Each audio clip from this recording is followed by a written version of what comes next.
नमस्कार सभी पेंशन धारकों का स्वागत करते हैं एक बार फिर से हमारे इस YouTube चैनल पर। दोस्तों, इस वक्त की पेंशन धारकों के लिए बेहद ही महत्वपूर्ण और इम्पोर्टेंट खबरें निकलकर सामने आ चुकी हैं। इसके बारे में दोस्तों आज की इस वीडियो के अंदर बात करेंगे। जी हां दोस्तों, कर्मचारी भविष्य निधि संगठन ने पेंशनर्स की मासिक पेंशन में वृद्धि की। जी हाँ दोस्तों, EPS 95 पेंशन भोगियों को मिलेगा 9,000 रुपए की प्रति महीना पेंशन। तो आखिरकार दोस्तों EPFO ने पेंशनर्स की मासिक पेंशन की वृद्धि को लेकर क्या बड़ा अपडेट दिया है और EPS पेंशन भोगियों को 9,000 रुपए की पेंशन प्रति महीना किस तरीके से देखने को मिलेगी, इसके बारे में दोस्तों आज की इस वीडियो के अंदर संपूर्ण रूप से जानकारी आप सभी को दी जाएगी। वहीं दोस्तों 7वें वेतन आयोग के तहत महंगाई भत्ते को लेकर आप सभी के लिए बड़ा अपडेट आया है। जाने कब होगा DA में आप सभी के लिए इजाफा। जी हाँ दोस्तों, पेंशनर्स को मिलेगा महंगाई भत्ते में 3% का अब और बढ़ोतरी का फायदा। 7वें वेतन आयोग में DA में बढ़ोतरी होने वाली है। तो ये बढ़ोतरी दोस्तों हम सभी के लिए कब से होने वाली है और दोस्तों आप सभी को कितना लाभ मिलेगा, इसके बारे में भी आज की इस वीडियो के अंदर बात करेंगे। साथ ही साथ दोस्तों आप सभी के लिए बात करने वाले हैं EPS 95 न्यूनतम पेंशन बढ़ाने की तैयारी में लग रही है सरकार। श्रम मंत्रालय ने दिए हैं पेंशन बढ़ोतरी के साफ साफ संकेत। तो आखिरकार EPS 95 पेंशन बढ़ोतरी को जो लेकर मांगे हो रही है, उन मांगों पर आखिरकार श्रम मंत्रालय ने क्या साफ साफ संकेत दिए हैं, किस तरीके से आप सभी की पेंशन बढ़ने वाली है। और वहीं अंत में बात करेंगे आप सभी के लिए एक साथ मिलेगा 18 माह का DA एरियर। मोदी सरकार ने कर्मचारियों को दिया नए साल का तोहफा। तो आखिरकार 18 माह के DA एरियर को लेकर क्या बड़ी खबर निकल कर आई, इसके बारे में भी आज की इस वीडियो के अंदर बात करेंगे। यानी कि पेंशन धारकों से जुड़ी तमाम बड़ी खबरों की चर्चा इस वीडियो के अंदर करेंगे। इसलिए हम सभी से निवेदन करते हैं कि दोस्तों आज की इस वीडियो को आप लास्ट तक देखिएगा और साथ ही हमारे चैनल पर नए हैं तो चैनल को भी सब्सक्राइब जरूर कर दीजिएगा। तो चलिए सबसे पहली बड़ी खबर की ओर बढ़ते हैं, जो कि कर्मचारी भविष्य निधि संगठन की ओर से निकल कर आ रही है। EPFO ने पेंशनर्स की मासिक पेंशन में की वृद्धि। EPS 95 पेंशन भोगियों को मिलेगा 9,000 रुपए तक की पेंशन। तो चलिए आप सभी को इस खबर को पूरी विस्तार से बताते हैं, लेकिन वीडियो आप लास्ट तक देखिएगा तो ही आपको पूरी जानकारी समझ में आएगी। कर्मचारी भविष्य निधि संगठन की ओर से पेंशन में बढ़ोतरी की खबरें सुर्खियों में चल रही है।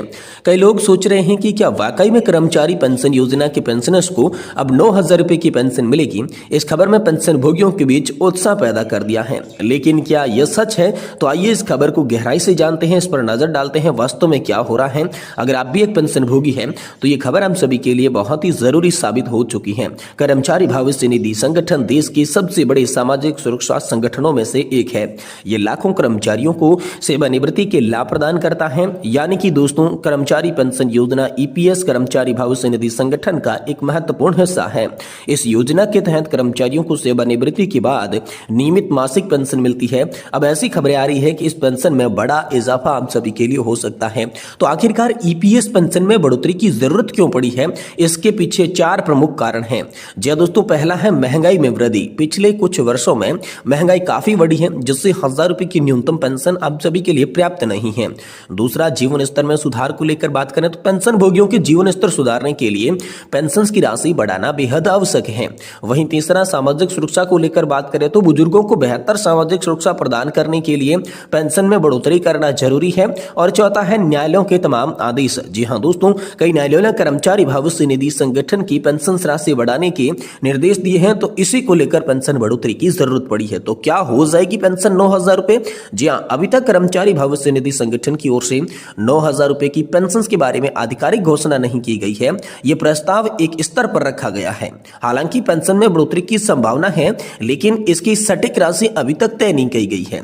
तो EPS पेंशन बढ़ोतरी की प्रक्रिया के बारे में बात करें तो सबसे पहले प्रस्ताव तैयार किया जाएगा, जहां कर्मचारी भविष्य निधि संगठन के अधिकारी पेंशन बढ़ोतरी का प्रस्ताव तैयार करते हैं। फिर केंद्रीय न्यासी बोर्ड की मंजूरी, यानी कि प्रस्ताव को EPFO के केंद्रीय न्यासी बोर्ड के समक्ष रखा जाएगा। फिर श्रम मंत्रालय की स्वीकृति की बात करें तो बोर्ड की मंजूरी के बाद प्रस्ताव को श्रम मंत्रालय में भेजा जाएगा। वित्त मंत्रालय की भी सहमति होनी जरूरी है। तो श्रम मंत्रालय की स्वीकृति के बाद वित्त मंत्रालय की सहमति सहमति इस पर आवश्यक होगी और अंतिम मंजूरी के लिए प्रस्ताव को कैबिनेट के सामने रखा जाएगा। तो कैबिनेट बैठक की हम सभी के लिए बेहद मंजूरी जरूरी है, तभी दोस्तों पेंशन बढ़ोतरी का ये प्रस्ताव आप सभी के लिए पास होने वाला है। यानी कि कुल मिलाकर आप सभी के लिए पेंशन बढ़ोतरी तो होगी, लेकिन कितनी पेंशन बढ़ोतरी होगी इसका रास्ता अभी तक साफ नहीं होता हुआ नजर आ रहा है। कुछ लोगों को उम्मीद यह है कि 9,000 रुपए तक ईपीएस पेंशन योजना के तहत आप सभी को पेंशन बढ़कर मिल सकती है। वहीं दोस्तों आप सभी के लिए 7वें वेतन आयोग को लेकर बड़ी खबर है। 2025 में पेंशनर्स को मिलेगा महंगाई भत्ते में 3% का इजाफा। जी हां दोस्तों, यहाँ पर आप सभी के लिए डीए बढ़ोतरी को लेकर बड़ी खबर निकल कर आ रही है। जैसा कि आप लोग जानते होंगे कि हाल फिलहाल में जो डीए का स्कोर है वो दोस्तों 53% तक पहुंच गया है, लेकिन एक बार फिर से जनवरी 2025 से आप सभी का डीए बढ़ाया जाएगा। तो यहाँ पर विशेषज्ञों का मानना है कि जनवरी में महंगाई भत्ते में लगभग 2 से 3% की वृद्धि हो सकती है। इससे कर्मचारी और पेंशनर्स दोनों को लाभ होगा। तो अनुमानित जो डीए का स्कोर जनवरी 2025 में बताया जा रहा है वो दोस्तों यहाँ पर आप सभी के लिए 56% बताया जा रहा है कि 3% की वृद्धि करके हम मौजूदा स्तर 53% से 56% आप सभी का डीए होने वाला है। ये बड़ी खबर आप सभी के लिए निकलकर सामने आ चुकी है। वहीं दोस्तों आप सभी के लिए अगली बड़ी खबर की बात करें तो ईपीएस 95 न्यूनतम पेंशन बढ़ाने की तैयारी में है सरकार। श्रम मंत्रालय ने दे दिए हैं इसके साफ संकेत।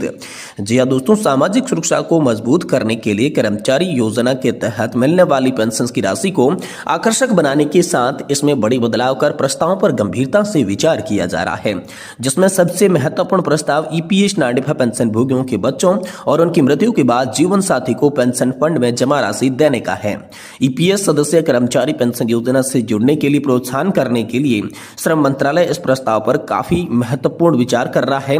मंत्रालय लंबी सेवा अवधि के बाद कम ईपीएस पेंशनर्स को तर्कसंगत बनाने पर विचार कर रहा है, जिससे मौजूद 1,000 रुपए की न्यूनतम पेंशन को बढ़ाने का प्रस्ताव भी शामिल रखा गया है।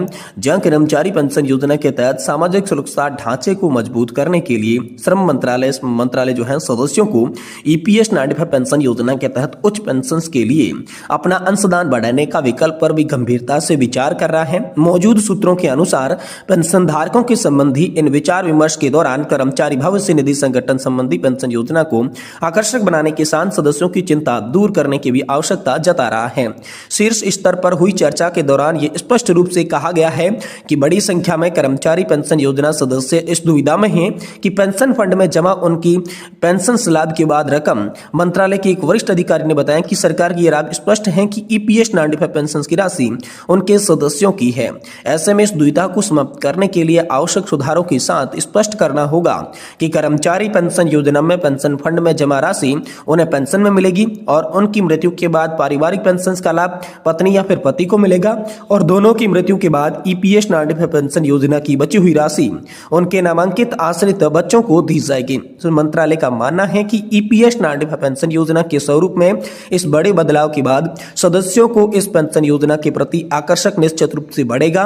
पेंशन को तर्कसंगत बनाने के विकल्पों के बारे में अधिकारी ने बताया कि श्रम मंत्रालय और कर्मचारी भविष्य निधि संगठन दोनों ही ईपीएस पेंशन योजना के मौजूद न्यूनतम राशि की समीक्षा के पक्ष में नजर आ रही हैं। यह भी जरूरी समझा जा रहा है कि शीर्ष अदालतों के फैसले प्रक्षेपण के लिए एक तरफ से लोगों को ईपीएफओ के तहत ज्यादा पेंशन मिलने लगी, वही दूसरी तरफ कई लोगों को सालों से नौकरी करने के बाद ईपीएस के तहत बेहद कम पेंशन मिल रही है। ऐसे में लंबी सेवा अवधि के कारक बना जरूरी है ताकि इस पेंशन योजना को आप सभी के लिए तर्क संगत बनाया जा सके। यानी कि पेंशन वृद्धि को लेकर सरकार तमाम तरीके की कोशिशें यहाँ पर आगे आप सभी के लिए करने वाली है। इसको लेकर नए नए प्रस्ताव आप सभी के लिए हाल फिलहाल में सामने आ चुकी हैं।